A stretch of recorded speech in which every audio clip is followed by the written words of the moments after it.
Bismillahirrahmanirrahim. Assalamualaikum warahmatullahi wabarakatuh.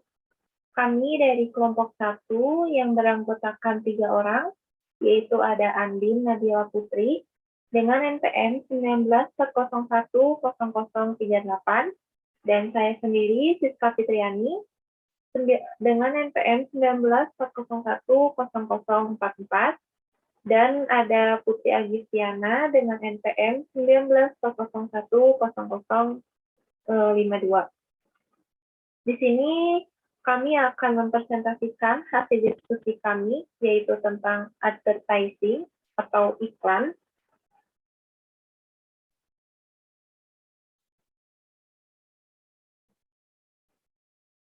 Nah, apa sih yang dimaksud dengan advertising?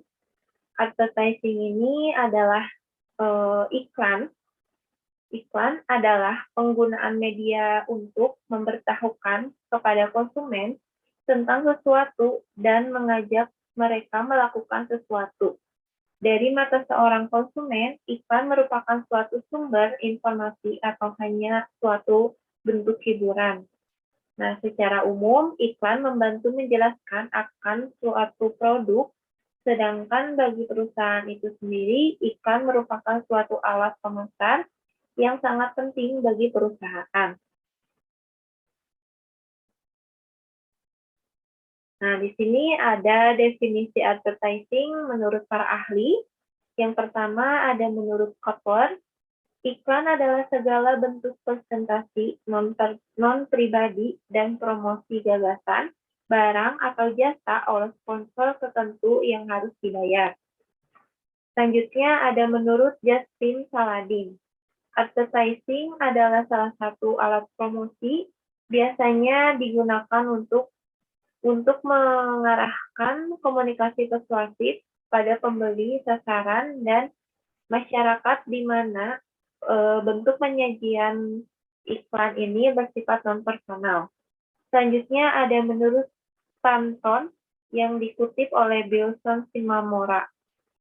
Iklan terdiri dari segala kegiatan yang dilibatkan dalam mempresentasikan sesuatu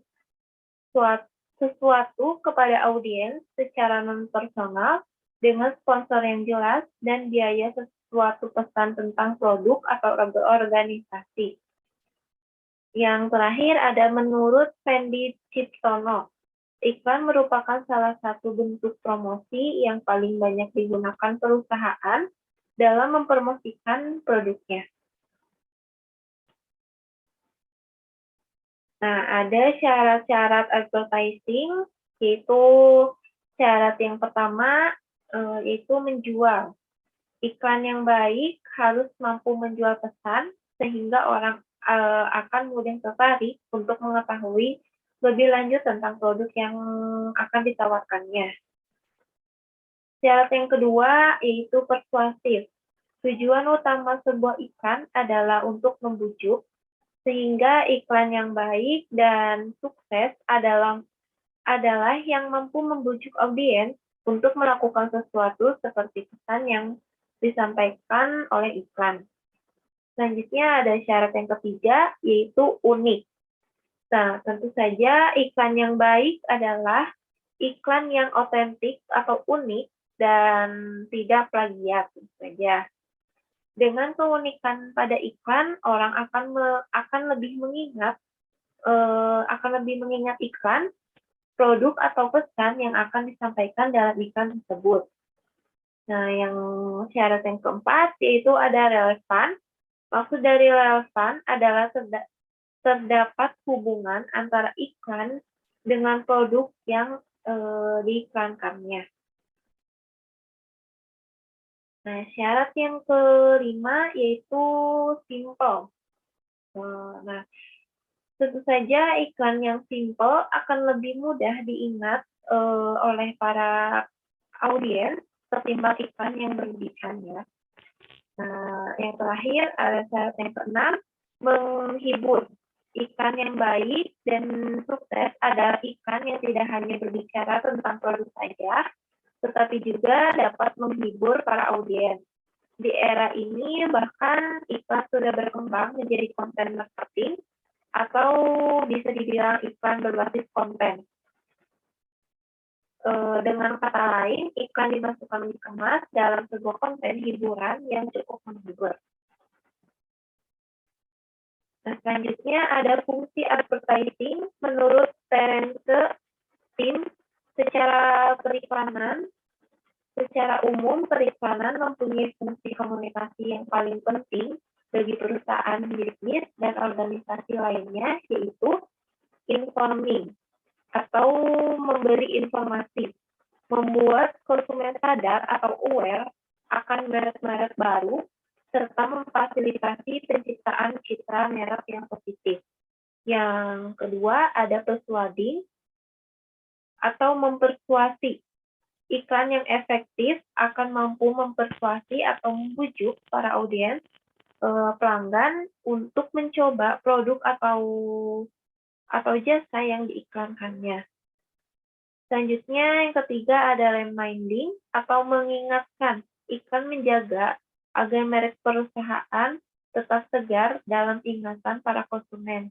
Periklanan yang efektif juga meningkatkan minat konsumen terhadap merek yang sudah ada dan pembelian sebuah merek yang mungkin tidak akan dipilihnya. Selanjutnya yang keempat ada adding value atau memberikan nilai tambah. Periklanan memberikan nilai tambah pada merek dengan mempengaruhi persepsi konsumen. Periklanan yang efektif menyebabkan merek dipandang lebih elegan, bergaya, bergengsi, dan lebih unggul dari tawaran tersaing. Yang terakhir ada assisting atau mendampingi. Peran utama periklanan ini adalah sebagai pendamping yang memfasilitasi upaya-upaya lain dari perusahaan dalam proses komunikasi pemasaran. Sebagai contohnya, periklanan mungkin digunakan sebagai alat komunikasi untuk meluncurkan promosi-promosi penjualan seperti kupon-kupon dan undian. Peran penting lain dari periklanan adalah membantu perwakilan dari perusahaan. Nah, selanjutnya ada fungsi advertising. Menurut buku prinsip-prinsip pokok periklanan dalam perspektif global. Nah, di sini menjelaskan bahwa fungsi iklan terbagi menjadi 3 fungsi, yaitu fungsi yang pertama yaitu periklanan menjalankan fungsi informasi. Iklan mengkomunikasikan informasi mengenai produk, ciri-ciri, dan lokasi penjualannya, dan memberitahu masyarakat mengenai produk baru. Yang kedua, yaitu ada periklanan menjalankan fungsi persuasif. Iklan membujuk para konsumen untuk membeli merek-merek tertentu atau mengubah sifat pemikiran terhadap produk atau perusahaan tersebut. Nah, yang terakhir ada periklanan menjalankan fungsi pengingat atau iklan terus-menerus mengingatkan konsumen tentang produk. Fungsi-fungsi tersebut berlaku pada semua jenis iklan yang ada, tanpa terkecuali iklan yang terdapat pada media cetak atau surat kabar. Iklan pada surat kabar memiliki kriteria dan kelebihan tersendiri dibanding iklan pada media lain. Nah, yang selanjutnya akan dijelaskan oleh teman saya, yaitu Andin Nabila Putri. Sekian dan terima kasih. Wassalamualaikum warahmatullahi wabarakatuh.